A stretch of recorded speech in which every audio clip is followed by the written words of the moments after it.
hati bertanya, mungkin ada. Anda saat ini mendengarkan siaran dialog interaktif Radio Melawi Raya, Melawi Bicara dengan tema-tema terkini. Selamat mengikuti.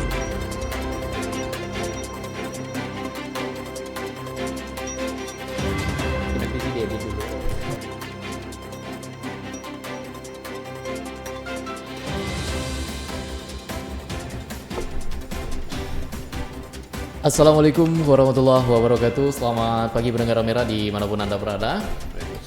Anda masih menyimak kami di 100,20 FM dalam program acara dialog eksklusif Melawi Bicara. Pada kali ini kita mengangkat tema Gegap Gempita, mulainya masa kampanye di Kabupaten Melawi di edisi Rabu 29 November 2023. Nah, sahabat Ramera, pesta demokrasi tinggal beberapa saat lagi. Masa kampanye sedang dijalani. Dan seperti apa aturan atau regulasi untuk itu untuk para calon yang mulai menebar janji. Dan kita sudah hadirkan dari KPU Kabupaten Melawi. Ada Bapak Faisal, ya. Selamat pagi, Bapak. Pagi, Bapak Sebastian. Oke, nah Pak Faisal divisi hukum, ya, divisi hukum dan pengawasan tentunya di KPU Kabupaten Melawi, sahabat Ramera semuanya. Nah, boleh disapa untuk warga masyarakat Kabupaten Melawi pada pagi hari ini yang masih setia menyimak siaran kita di 100,20 FM. Oke. Assalamualaikum warahmatullahi wabarakatuh. Selamat pagi dan salam sejahtera untuk kita semua, khususnya bagi pendengar setia Radio Ramera yang berdomisili di Kabupaten Melawi. Begitu juga kami sampaikan terima kasih kepada pihak Radio Ramera yang telah memfasilitasi kami untuk menyampaikan informasi, mungkin juga sosialisasi yang berkaitan dengan, khususnya berkaitan dengan tahapan kampanye yang sedang berlangsung ini. Itu sekali lagi kami ucapkan terima kasih dan tidak lupa juga tolong sampaikan salam kami ini kepada kepada pendiri ini, kebetulan teman saya Pak Roni ya. Oke, ya. Siap. Oke, sekali lagi terima kasih Pak sudah hadir menyempatkan waktu di tengah kesibukan dalam pelaksanaan atau tahapan-tahapan pemilu di Kabupaten Melawi khususnya. Nah, sahabat Ramera, Anda nanti juga bisa ya bergabung ya selama acara kita berlangsung. Ingin menanyakan terkait dengan tahapan masa kampanye di Kabupaten Melawi, nah bisa langsung tanyakan saja kepada Bapak Faisal ya dari KPU Kabupaten Melawi di 0812-5535-4114. Nah, Pak Faisal, sebelum kita membahas mengenai masa kampanye ya kan, yang saat ini sudah dimulai tentunya. Terlebih dahulu bisa dijelaskan kepada warga masyarakat Kabupaten Melawi apa sih itu kampanye, Pak? Terima kasih Bapak Stian atas waktunya. Sebelumnya kami akan menyampaikan dahulu yang berkaitan dengan tahapan-tahapan pemilu yang ada. Itu ada 11 tahapan ya.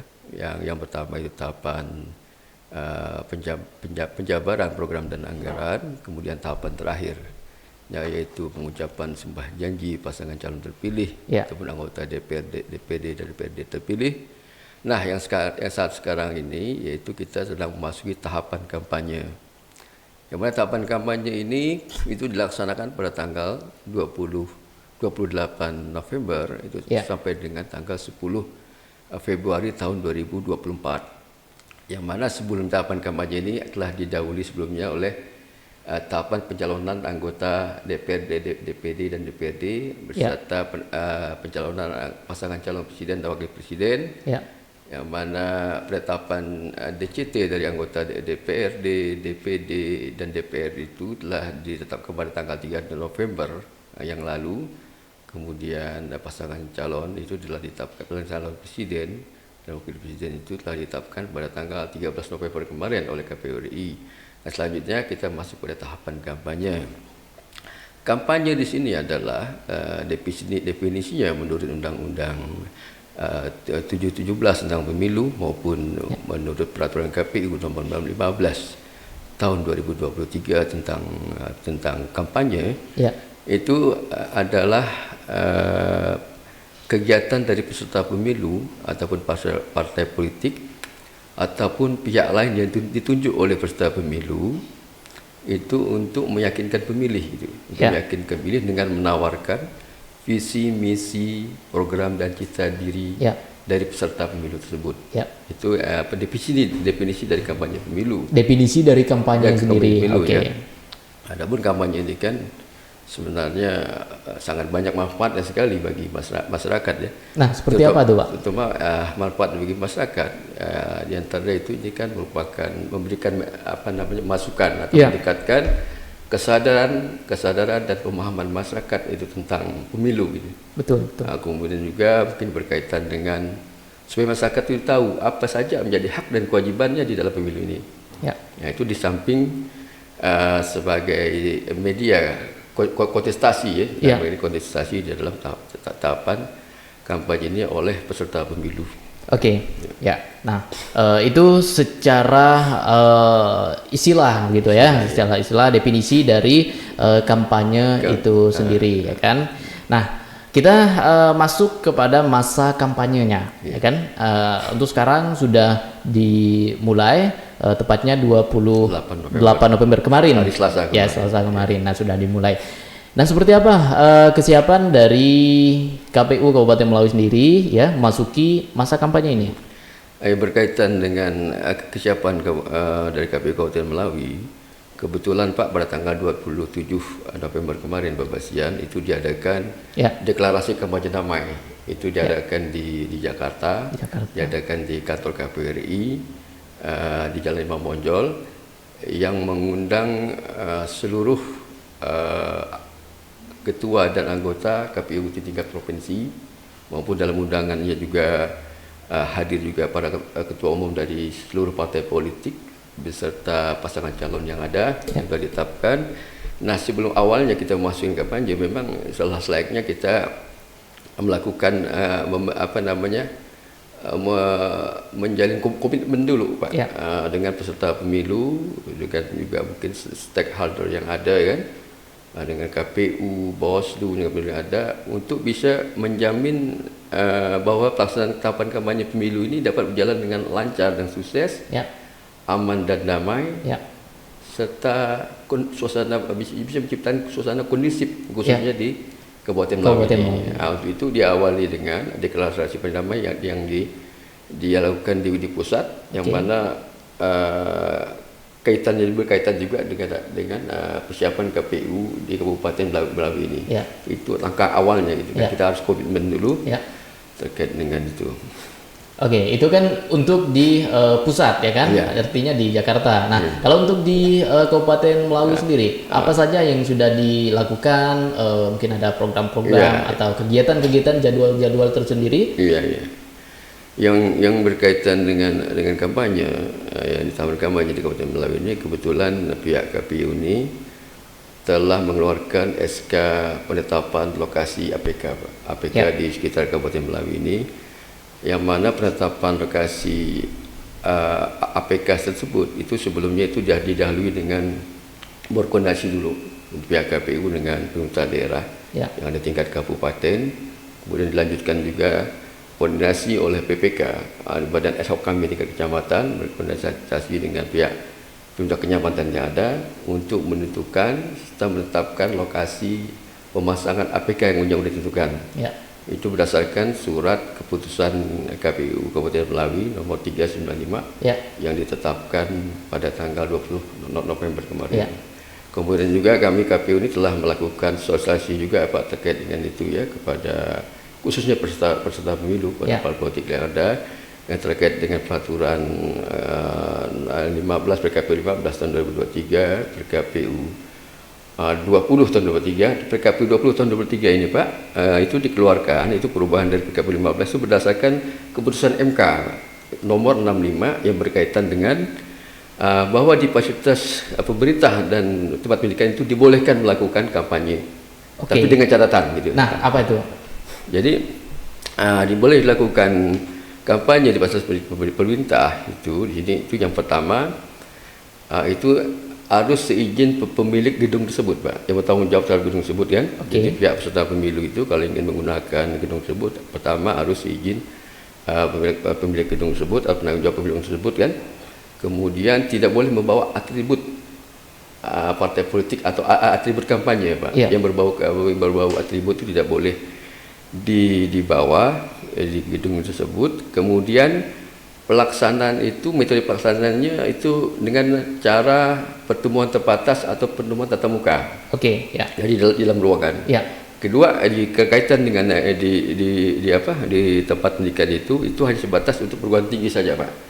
Perguruan tinggi, sekolah tinggi, akademisi itu yang untuk tingkat SLT ke bawah itu tidak dibolehkan, itu hanya perguruan tinggi. Dan harus izin dari kalau universitas oleh rektornya kan, kalau STKIP itu mungkin oleh ketuanya dan lain sebagainya. Itu pun sifatnya hanya pertemuan terbatas. Tatap muka.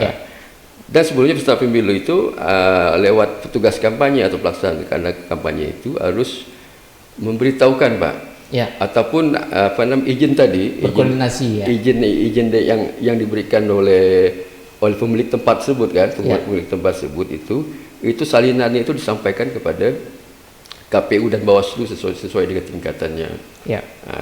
Kedua, kalau berkaitan dengan metode tatap muka atau dengan pertemuan terbatas itu, Pak, itu pihak peserta pemilu itu harus membuat surat pemberitahuan tertulis itu 1 hari sebelum pelaksanaannya kepada pihak kepolisian setempat.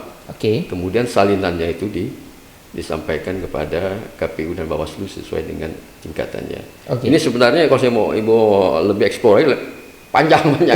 Ini mengingat waktu ini ada sangat terbatas sekali itu. Artinya memang untuk berkampanye begitu, berkampanye sendiri khususnya salah satunya di fasilitas pendidikan itu hanya diperbolehkan di perguruan tinggi begitu. Nah, kalau untuk di SMA, SMP, di gedung-gedung SD mungkin itu jelas tidak diperbolehkan. Nah, mungkin bisa dijelaskan secara spesifik mengapa sih tidak dibolehkannya ya kan berkampanye di gedung-gedung sekolah SLTA ke bawah dan yang dibolehkan hanya di perguruan tinggi. Mungkin bisa dijelaskan. Ya, begini Pak, ini menurut persepsi saya kan. Yang jelas keputusan ini kan berdasarkan dari keputusan MK kan, yang menyatakan demikian dibolehkan. Jadi menurut persepsi saya nih Pak, mungkin usia-usia di perguruan tinggi itu udah usia-usia pemilih ya Pak ya. Sudah usia-usia yang sudah bisa menggunakan hak pilihnya, usia-usia bisa juga ikut terlibat sebagai peserta kampanye kan. Itu saya rasa itulah yang paling faktor utamanya. Kedua mungkin bagian dari pendidikan politik juga Pak bagi kalangan mahasiswa ini kan, sebagai mahasiswa ini bisa sadar akan hak dan kewajiban di dalam pemilu ini kan. Sadar sehingga dengan itu para mahasiswa ini kan terkenal dengan ini Pak kreativitasnya, aktivitas segala macam, agar supaya nanti dalam proses pelaksanaannya mahasiswa bisa melaksanakan haknya itu sesuai dengan ketentuan peraturan perundang-undangan yang terkait dengan kampanye. Saya rasa penekannya di situ Pak. Kalau untuk SD SMP kan bukan usia pemilih. Kedua dalam proses kampanye itu Pak. Itu untuk peserta kampanye itu tidak boleh melibatkan yang bukan usia memilih, Pak. Itu ada mati kata 17 ke bawah atau dia sudah pernah atau dia belum pernah bernikah. Itu belum boleh. Itu termasuk larangan daripada kampanye gitu, Pak. Maka kalau dilihat di perguruan tinggi ini kan udah layak lah. Apa ini melibatkan sivitas akademika ini, Pak. Betul. Sivitas akademika. Dan itu pun sifatnya dialogis ya. Dialogis. Oke. Nah, tapi kalau itu tadi kesiapan ya kan, kesiapan dari KPU Kabupaten Melawi sendiri memasuki. Bisa saya tambahkan lagi Pak. Ya. Kemudian kami sudah melakukan BIMTEK juga ya. BIMTEK, kepada badan ad hoc yang berada di bawah kami ini, itu PPK yang dari kecamatan ini yang terkait dengan peraturan kampanye nih Pak, peraturan kampanye nomor 15 tahun 2003 serta ada perubahan tahun nomor 20 tahun 2003 kan. Ya. Beserta juga ada ketentuan terkait pelaksana teknis Pak nomor 1622 itu. Ya. Ya. Tapi kalau untuk terjun langsung mungkin ke daerah-daerah itu sudah dilakukan belum? Kalau ke daerah oleh sebagian rekan saya anggota KPU itu sudah dilaksanakan pada waktu proses perakor BIMTEK di kecamatan, di mana pihak PPK tersebut melibatkan seluruh PPS yang ada di kecamatan tersebut Pak untuk dilakukan BIMTEK teknis dan rakor. Kemudian perlu saya sampaikan di sini Pak, ini berkaitan dengan pemasangan APK alat peraga kampanye, itu ada 3 item yang harus diperhatikan Pak ya. Nah, seperti apa itu? Yang pertama bagi peserta pemilu yang akan memasang APK tersebut kan ataupun calon anggota legislatif ya, atau pasangan calon yang akan memasang ataupun calon perseorangan dari DPD ini yang akan memasang APK tersebut, itu harus berdasarkan surat keputusan KPU tadi Pak tentang penetapan alokasi pemasangan kampanye. Di situ yang dibolehkan. Kemudian yang dibolehkan kedua untuk memasang APK yaitu di tempat-tempat lain asal seizin pemilik tempat. Asal seizin pemilik tempat. Maksud secara pemilik tempat perseorangan maupun berbentuk badan swasta. Izin tertulis Pak. Ketiga, dalam pemasangan APK tersebut harus memperhatikan etika, estetika, kebersihan, keindahan kawasan setempat. Ini juga harus diperhatikan juga. Jangan sampai kalau udah pemasangannya udah lokasi udah benar, ternyata pemasangan sembraut Pak kan, itu kan itu pun tidak dibolehkan. Yang kan nantinya bisa juga mengakibatkan terganggunya masyarakat setempat, ketertiban masyarakat setempat, keresahan masyarakat setempat. Terutama apalagi di jalan-jalan protokol nih Pak kan, itu harus diperhatikan benar. Pemasangan itu harus ada radius jarak dari bahu jalan itu sampai ke titik lokasi itu tersebut. Mungkin bisa dijelaskan berapa sih radius atau jarak yang diperbolehkan untuk memasang alat peraga kampanye? Kita katakan mungkin semisal baliho begitu. Di jalan ya. Terkait dengan radius Pak, kami terus terang saja belum menemukan aturan yang berkaitan dengan yang mengatur tentang itu Pak ya. Di PKPU-nya maupun di petunjuk teknis tidak ada. Saya rasa kalau terkait dengan jaraknya dari bahu jalan itu bisa saja nanti PPK berkoordinasi dengan pihak kecamatan kan. Yang jelas yang berada di tingkat bawah ini ya, ataupun kami nanti bisa berkoordinasi dengan pihak pemerintah daerah kabupaten yang terkait mengenai radius itu kan. Ya kita atur saja. Yang jelas kira-kira jangan sampai nanti menimbulkan akibat kecelakaan bagi si pengendara gitu ya. Itu saja. Kalau keatesan secara teknis spesifikasinya di dalam aturan itu tidak diatur berapa meternya. Itu hanya kesepakatan saja antara penyelenggara dengan pemerintah daerah maupun mungkin melibatkan Bawaslu yang ada terkait dengan jarak tersebut. Artinya memang seberapa meter itu tidak ada diatur ya kan? Tidak ada diatur. Tahu saya tidak ada diatur. Yang terpenting memang jangan tidak sampai mengganggu ketertiban umum dan pengguna jalan yang menggunakan jalan di wilayah setempat. Nah itu sahabat Ramiro semuanya ya, bagi Anda mungkin yang calon legislatif misalnya yang ingin memasang APK, nah itulah aturan-aturan yang dikatakan tadi oleh Pak Faisal ya dari KPU Kabupaten Melawi. Nah mungkin sahabat Ramiro semuanya ya yang mendengarkan siaran kita ingin bergabung ya kan, ingin menanggapi terkait dengan perbincangan ya kan, perbincangan kita di pagi hari ini, silakan di 081255354114 ya. Nah Kita masih lanjutkan nih Pak Faisal, Iya. ya kan? Nah kalau berkaca di 2019 ya kan, pemilu sebelumnya, Iya. periode sebelumnya. Nah dengan pemilu 2024 nanti ya kan, yang saat ini pun sudah kita mulai beberapa tahapannya. Nah ada tidak perbedaan ya kan terkait dengan misalkan ya dari segi aturan, kemudian dari segi pelaksanaan dan lain sebagainya, ada tidak perbedaan dari tahun 2019 kemarin? Yang setahu saya ini Pak, ini perbedaannya mungkin terkait dengan putusan MK itu Pak ya, Iya. tahun 65 itu. Iya. Sebelumnya kan memang sama sekali tidak dibolehkan itu Pak. Iya. Kampanye di fasilitas pemerintah maupun di tempat pendidikan kan, Iya. dengan ada putusan MK.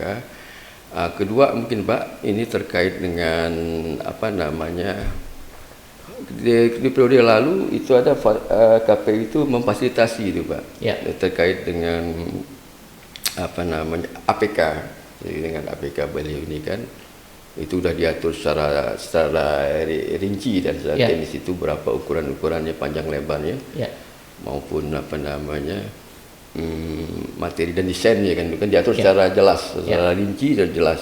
Nah, sementara di PKPU sekarang ini Pak tidak diatur secara rinci dan jelas yang berkaitan dengan apa namanya khususnya APK. Kalau bahan-bahan kampanye Ya. di PKPU sekarang diukur secara diatur secara jelas Pak. Ya. Kaitan dengan pamflet, kaitan dengan brosur, kaitan dengan apa namanya stiker dan sebagainya itu diatur Pak. Ya. Berapa maksimal panjang lebar diatur Ya. di PKPU. Cuman terkait dengan APK agak kurang diatur secara mendetail. Ya.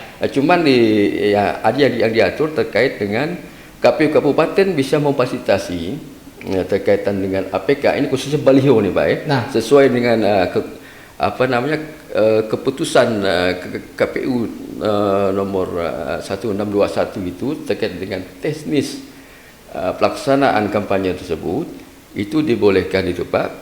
Itu yang difasilitasi oleh KPU itu hanya 3 media saja Pak untuk seluruh pasangan calon ya. Ya. Yang maksud begini Pak. Ya. Jadi yang difasilitasi oleh KPU kabupaten ini setahu saya ini pertama itu untuk pasangan calon presiden dan wakil presiden. Nah, seperti apa? Itu dia punya panjang diatur Pak, panjang itu harus posisinya secara horizontal itu. Posisinya secara horizontal ya. Ya, panjangnya 6 meter, lebarnya panjangnya 6, lebarnya 4 meter ya. Ya. Kalau untuk partai politik itu partai politik itu dia secara vertikal. Ya. Lebarnya 4, atasnya kan, sisinya 6, Ya. 6 meter. Kemudian untuk calon anggota DPD itu sama dengan pasangan calon presiden dan wakil presiden. Itu secara horizontal, panjangnya 6, lebarnya 4. Oke. Itu yang bisa difasilitasi oleh KPU. Oleh KPU. Yang bisa ya, yang dapat oleh KPU. Itu sendiri kembali kepada kemampuan anggaran yang ada Pak. Oke. Kemudian terkait dengan desain dan materinya untuk pasangan calon presiden DPR RI itu disampaikan oleh KPU Pak. Oleh KPU disampaikan desain dan materinya. Ya. Untuk DPD provinsi itu disampaikan oleh KPU provinsi ke kami. Ya. Dan itu dipasang itu hanya untuk di ibu kota kabupaten saja Pak. Oke. Oleh KPU kabupaten hanya untuk dipasang di ibu kota kabupaten, dalam hal ini kecamatan Nanggapino. Ya.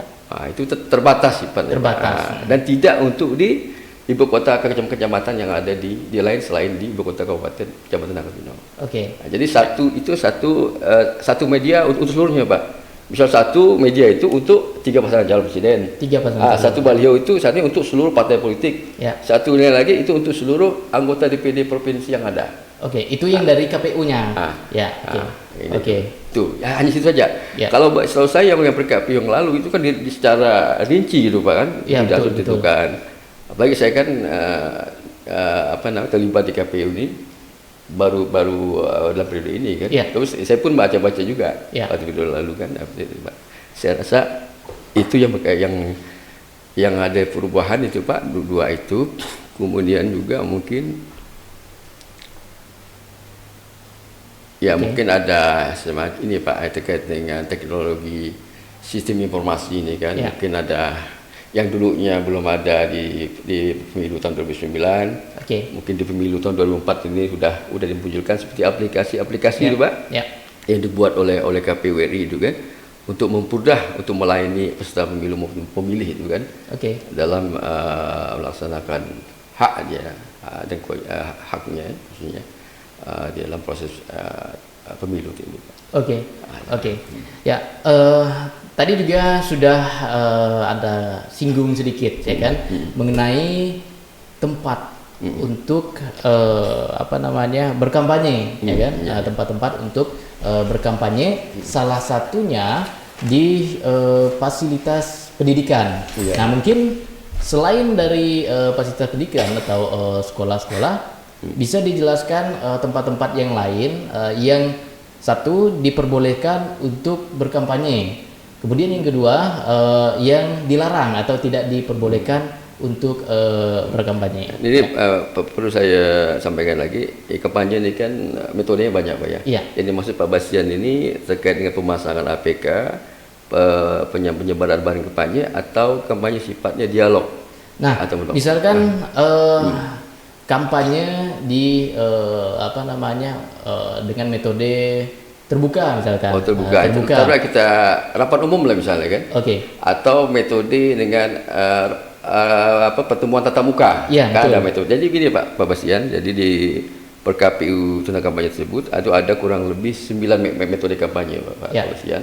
Pertama itu kampanye dengan pertemuan terbatas, kedua kampanye dengan pertemuan tatap muka, ketiga penyebaran bahan-bahan kampanye ke tempat umum, yang keempat pemasangan APK di tempat umum, yang kelima kampanye lewat media sosial, yang keenam kampanye dengan melalui media elektronik maupun media cetak dan jaringan. Kemudian selanjutnya metode kampanye dengan melakukan rapat umum, kemudian yang terakhir debat pasangan calon presiden, dan bisa yang kita sekali bisa melakukan kampanye dengan metode lain asal tidak bertentangan dengan peraturan perundang-undangan yang ada, sepertinya pentas seni gitu kan, olahraga, bakti sosial dan lain sebagainya. Nah, mungkin mengarah kepada acara-acara misalkan pentas seni dan lain sebagainya, acara-acara terbuka. Nah, itu di mana saja tempat-tempat yang boleh untuk dilaksanakan seperti itu ya kan, dalam hal kampanye, dan tempat-tempat yang tidak boleh dilakukan. Mungkin kalau untuk yang media-media sosial mungkin nanti akan kita ulas begitu. Kalau bisa dijelaskan. Kalau terkait dengan tatap muka, ada apa tatap muka tersebut ya Pak? Yang jelas yang dibolehkan di tempat ibadah, tempat yang misal rumah sakit, tempat pendidikan pendidikan berkata yang di bawah perguruan tinggi ini Pak, SD, SMP, TK dan lain sebagainya pendidikan dan lain sebagainya itu tidak boleh dilakukan untuk kampanye tatap muka tersebut kan.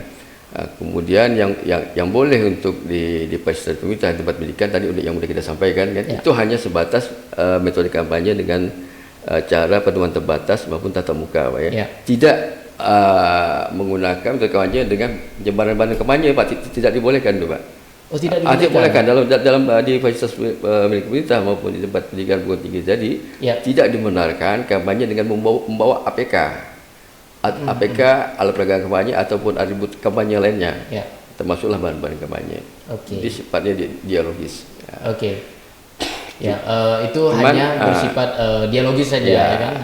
Kemudian juga berkaitan dengan APK kan sudah ditentukan nih Pak ya. APK sudah ditentukan. Tadi kan ada satu sesuai dengan SK itu kan, SK dari KPU itu kan tentang lokasi penempatan. Kemudian kedua berkaitan dengan kalau di tempat di luar dari itu harus ada izin pemilik tempat ya, sudah ditulis dibolehkan. Kedua mempertimbangkan etika kebersihan dan keindahan tempat. Kemudian berkaitan dengan bahan-bahan kampanye nih Pak, bahan kampanye tidak boleh ditempel sembarang tempat Pak. Di tempat perpohonan tidak boleh, di jalan protokol tidak boleh, tempel-tempel di tembok rumah sakit, di tembok gedung-gedung pemerintah ya fasilitas umum lah pokoknya, tidak boleh sembarangan, apalagi di di ruang-ruangan yang sifatnya sakral itu Pak ya, di tempat ibadah dan lain sebagainya tidak dibolehkan. Nah, kalau untuk di tahun atau pemilu sekarang ya kan, apakah untuk di apa namanya metode kampanye terbuka tadi ya kan, ada batasan seperti di 2019 lalu, Pak Faisal. Ini maaf ya Pak ya, Ya. saya kebetulan ini kan jadi komisioner KPU ini kan baru di tahun ini ya. Ya. Mungkin secara detailnya aturan PKPU yang pada tahun lalu, yang berlaku pada tahun lalu ini saya tidak tahu persis secara rincinya. Yang jelas menurut saya ini tidak banyak perubahan Pak. Tidak banyak perubahan. Tidak sama sekali. Ya. Tidak Artinya banyak memang perubahan. kalau untuk misalkan ya kan, misalkan kita ambil satu contoh kampanye calon Terbatas. legislatif DPRD misalkan. Nah, di suatu tempat ataupun di suatu rumah ya kan, di daerah tersebut. Nah, adakah batasan-batasan mengenai jumlah orang, misalkan berapa ratus, berapa ribu misalkan? Ya, ada. Ya. Jadi begini Pak, itu yang kita jelaskan dulu satu persatu Pak ya, terkait dengan kampanye dengan pertemuan terbatas ini Pak. Ya. Itu pendataan terbatas ini tadi udah syaratnya sudah kita sampaikan tadi kan, Ya. memberitahukan surat perintah izin secara tertulis kan, surat pemberitahuan tertulis kepada kepolisian kan oleh si penyelenggara kan. Nah, kemudian juga kalau untuk pertemuan terbatas ini maksimal 1.000 orang Pak. 1.000 orang maksimal untuk dalam presiden atau dalam satu kabupaten seluruhnya Pak. Seluruhnya. Seluruhnya dalam satu kabupaten Pak. Ya. Jadi untuk pertemuan terbatas Pak ya, maksimal 1.000 orang. Dan kedua mempertimbangkan juga ini kapasitas ruang gedung yang ada. Oke. Jangan nanti misalnya ruang gedung yang ada itu hanya kapasitas maksimalnya untuk 300 orang, didatangkan 700 orang, sehingga bisa meluber keluar. Kemudian keluar udah udah melanggar aturan. Karena sifatnya terbatas. Terbatas ini maksudnya tertutup di dalam ruangan maksudnya Pak. Gitu ya. Nah, kemudian juga di pertanyaan itu tidak membawa ini APK tidak dibawa APK nya ada posisi di tempat-tempat tersendiri kita sampaikan kan. Kemudian terkait dengan tatap muka ini Pak, metode tatap muka ini kan bisa di dalam ruangan, bisa di luar ruangan Pak. Kapasitasnya ini sesuai dengan jumlahnya yang hadir, peserta yang hadir itu sesuai dengan maksimal kapasitas ruangan yang ada Pak. Nah, sementara pertemuan terbatas tadi 1.000 kalau di menurut aturan itu 1.000 orang, maksimal 1.000 orang. Dengan melihat juga kemampuan kapasitas daripada ruangan tersebut kan. Nah, kemudian yang terbatas yang tatap muka ini kalau yang di luar di ruangan dibenarkan juga Pak. Dengan cara menjumpai komunitas masyarakat, contoh di pasar-pasar, atau di komunitas mungkin ada semacam pengrajin dan sebagainya kan. Itu masih dibolehkan. Itu bisa dibolehkan. Itu namanya kampanye dengan pertemuan tatap muka. Tapi sekali lagi harus ada surat pemberitahuan tertulis kepada kepolisian 1 hari sebelum pelaksanaannya Pak.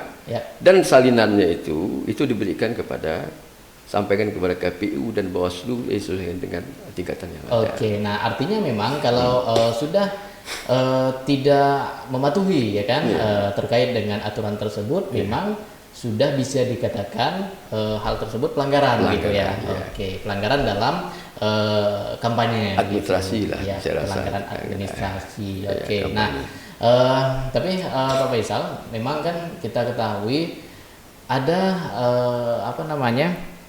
sekelompok orang yang memiliki keterbatasan keterbatasan dalam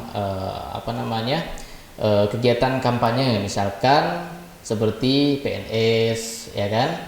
Nah, PNS, Kades, kepala desa ya kan. Nah, bagaimana sebenarnya aturan terhadap mereka ya kan, PNS, kepala desa terkait dengan aturan-aturan kampanye ya kan. Nah, sedangkan mereka juga perlu mengetahui visi misi dari calon ya kan, atau gagasan atau program-program dari calon. Tapi nanti dijawab, ditahan dulu Pak Faisal, kita masih break, tetap di